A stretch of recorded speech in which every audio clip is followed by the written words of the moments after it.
আসসালামু আলাইকুম। সংবাদে আপনাদের সবাইকে স্বাগত জানাচ্ছি। আমি ফিরোজ তোহা। শুরুতেই সংবাদ শিরোনাম।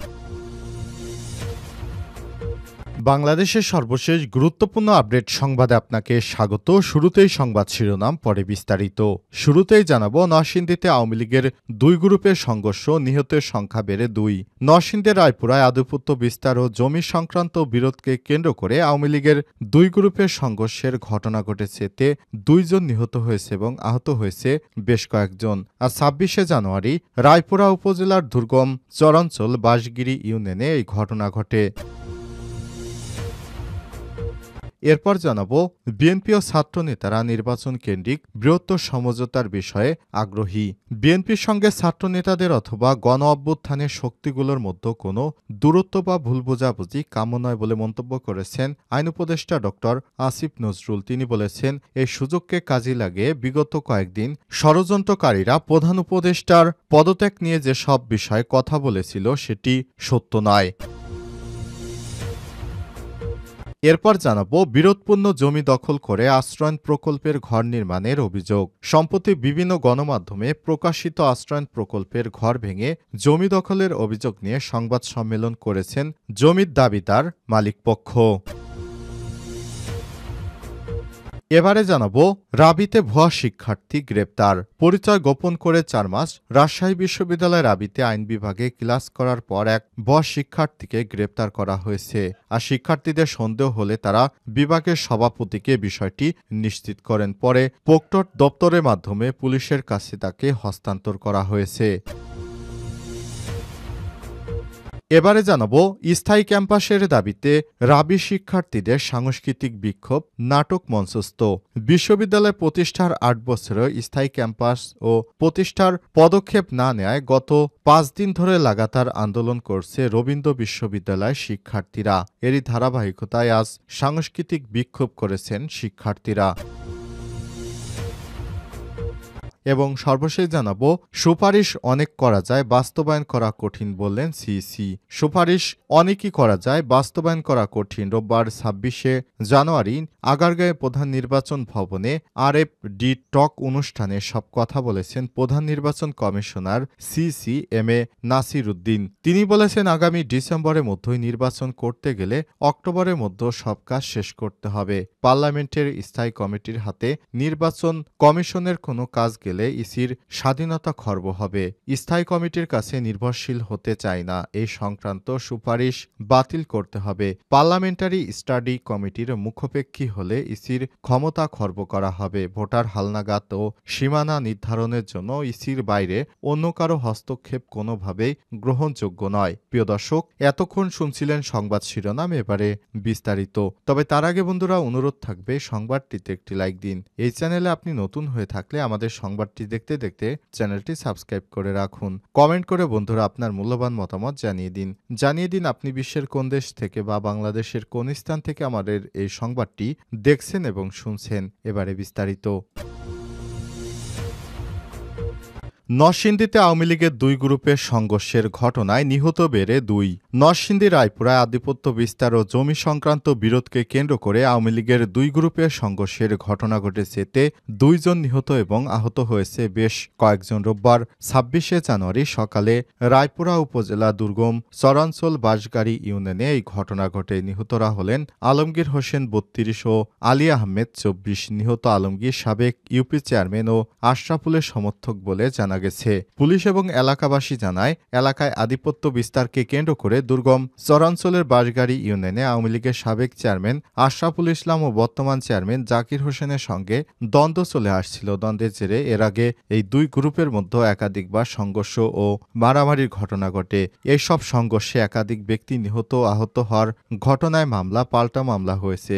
এর জেরে আজ সকাল 8টার দিকে দুই পক্ষের টেটা বল্লম দা ছুরি, দেশীয় আগ্নেয়াস্ত্র নিয়ে সংঘর্ষে ঝাঁপিয়ে পড়ে। এ সময় প্রতিপক্ষের ছড়া গুলি ও গুলিবিদ্ধ হয়ে নিহত হন আশরাফুল। চেয়ারম্যানের সমর্থক আলমগীর আদিলুর জামিল নামে আরও একজন নিহত হয়। এ সময় উভয় পক্ষের কমপক্ষে ৩০ জন আহত হয়েছে। আহতদের উদ্ধার করে নরসিংদী, নবীনগর, বাঞ্ছারামপুর সহ বিভিন্ন হাসপাতালে পাঠানো হয়েছে। খবর পেয়ে রায়পুরা থানা পুলিশের অতিরিক্ত পুলিশ সুপার ঘটনাস্থলে রওনা দিয়েছেন। রায়পুরা থানার অফিসার ইনচার্জ মোহাম্মদ আদিল আহমেদ জানান, চরদখল এলাকায় আধিপত্য বিস্তারকে কেন্দ্র করে আওয়ামী লীগের দুই গ্রুপের সংঘর্ষে ঘটনা ঘটে। এতে ২ জন নিহত এবং বেশ কয়েকজন আহত হয়েছে। পরিস্থিতি নিয়ন্ত্রণে কাজ করছে পুলিশ এবং সেনাবাহিনীর সদস্যরা। এলাকায় অতিরিক্ত পুলিশ এবং সেনাবাহিনীর সদস্য মোতায়েন করা হয়েছে।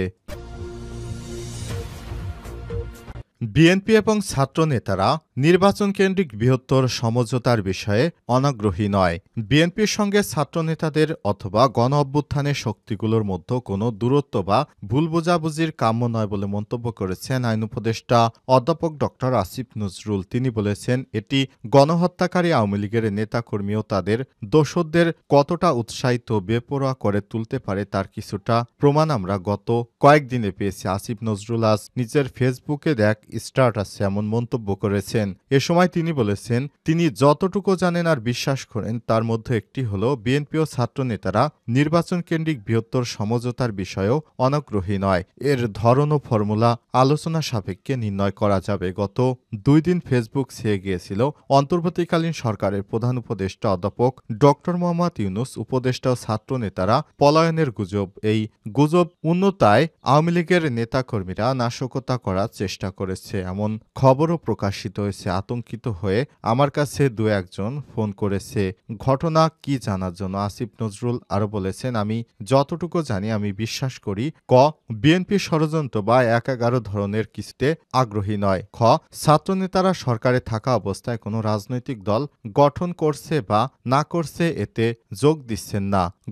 জুলাই ঘোষণাপত্র হবে একটি রাজনৈতিক দলিল এবং এটি প্রণয়নে গণ অভ্যুত্থানের শক্তিগুলোর মতামত আন্তরিকভাবে প্রতিফলনের ইচ্ছা ছাত্রনেতাদের রয়েছে।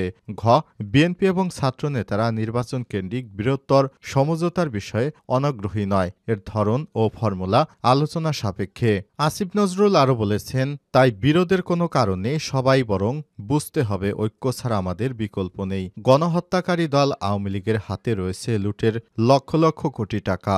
অনেক অন্ধ স্থাবক ও সুবিধাবাদী গোষ্ঠী, শক্তিশালী প্রচারণা নেটওয়ার্ক, তাদের পেছনে রয়েছে ক্ষমতাশীল বিভিন্ন রাষ্ট্র।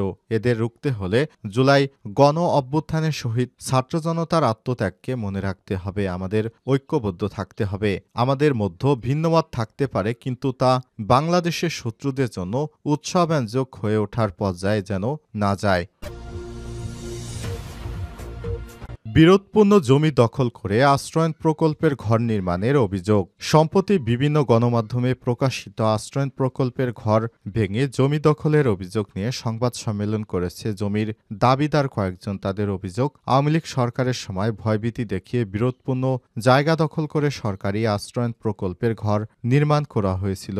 পাবনা সদর উপজেলা ভাড়ারা ইউনিয়নের পশ্চিম জামুরায় আশ্রয়ণ প্রকল্পের ঘর ভাঙচুর নিয়ে শনিবার ২৫শে জানুয়ারি এক সংবাদ সম্মেলনেই অভিযোগ করেছেন তারা। সংবাদ সম্মেলনে নিজেদের জমির মালিক দাবি করে ইসমাইল হোসেন প্রামাণিক নামের একজন বলেছেন, ১৯৪৭ সালে তৎকালীন জমিদার থেকে তাদের বাপদাদারা এই জমি কিনে ভোগ দখল করে আসছিলেন। তাদের নামে ডিএস-সিএস রেকর্ডও আছে, কিন্তু আরএস রেকর্ডের সময় পাশের সরকারি খাস জায়গার সঙ্গে সংযুক্ত করা হয়, যা নিয়ে আদালতে মামলা চলমান রয়েছে। সেই বিরোধের সুযোগ এবং ব্যক্তিগত প্রতিহিংসার জেরে ভাড়ারা ইউনিয়নের তৎকালীন চেয়ারম্যান ও আওয়ামী লীগ নেতা আবু সাইদ খান জায়গাটি দখল করে স্থানীয় প্রশাসনকে দেয়। পরে সেখানে আশ্রয়ণ প্রকল্পের ঘর নির্মাণ করা হয়েছে। সংবাদ সম্মেলনে তিনি আরও বলেছেন, গত ৫ই আগস্টের পর আবু সাইদ চেয়ারম্যান পালিয়ে যাওয়ার পর থেকে আশ্রয়ণ প্রকল্পের বাসিন্দারা নিজেদের ঘরবাড়ি ভেঙে নিয়ে চলে যায়। তাদের কেউ তাড়িয়ে দেয়নি বা কেউ ঘর ভেঙে নেয়নি। গণমাধ্যমে ঘর ভাঙচুরের প্রসঙ্গে যে অভিযোগ উঠেছে তা সঠিক নয় বলে দাবি করেছেন বিএনপির এই নেতাকর্মীরা। তারা বলছেন, বিএনপির কোনো নেতাকর্মী এ ধরনের কর্মকাণ্ডের সঙ্গে সংযুক্ত নয়। রাবিতে ভুয়া শিক্ষার্থী আটক, পরিচয় গোপন করে ৪ মাস রাজশাহী বিশ্ববিদ্যালয়ে এক ভুয়া শিক্ষার্থীকে আটক করা হয়েছে। আইন বিভাগে ক্লাস করতেন তিনি। শনিবার ২৫শে জানুয়ারি অন্যান্য শিক্ষার্থীদের সন্দেহ হলে তাকে আটক করা হয়েছে বলে জানানো হয়েছে। ওই ভুয়া শিক্ষার্থীর নাম নাভিক রহমান। তিনি ছদ্মবেশে আইন বিভাগের ২০২৩-২৪ শিক্ষাবর্ষে শিক্ষার্থীদের সাথে ক্লাস করছিলেন। এতদিন জিজ্ঞাসাবাদে নাভিদ রহমান দাবি করেছেন তার মায়ের অনেক আশা ছিল যে ছেলে বিশ্ববিদ্যালয়ে পড়বে, কিন্তু তিনি বিশ্ববিদ্যালয়ে ভর্তির সুযোগ পাননি। তাই মাকে খুশি করার জন্য বিশ্ববিদ্যালয়ে ভর্তি হওয়ার অভিনয় করে আসছিলেন। নাভিক রহমান ফেসবুক অ্যাকাউন্ট ঘুরে দেখা যায় অ্যাকাউন্টে নিজেকে রাবি আইন বিভাগের ৪৭ ব্যাচের শিক্ষার্থী হিসেবে উল্লেখ করেছেন তিনি। প্রোফাইল পিকচারে আইন বিভাগের লেখা একটা টি-শার্ট পরিহিত ছবিও রয়েছে। এছাড়াও আইন বিভাগের বিভিন্ন অনুষ্ঠানে অংশগ্রহণ করার ছবিও পোস্ট করেছেন তিনি। তার ফ্রেন্ড লিস্টে আইন বিভাগের শিক্ষক শিক্ষার্থীদেরও অনেকেই যুক্ত রয়েছেন। এ বিষয়ে আইন বিভাগের ৪১ ব্যাচের শিক্ষার্থী শাহরুখ মাহমুদ বলেছেন তার বিষয়ে ব্যাচমেটদের সন্দেহ হলে তারা তাকে জিজ্ঞাসাবাদ করে এবং তখন ভুয়া পরিচয় বের হয়ে আসে। এমনকি সে তার গার্ডিয়ান হিসেবে যাদেরকে ডেকেছিল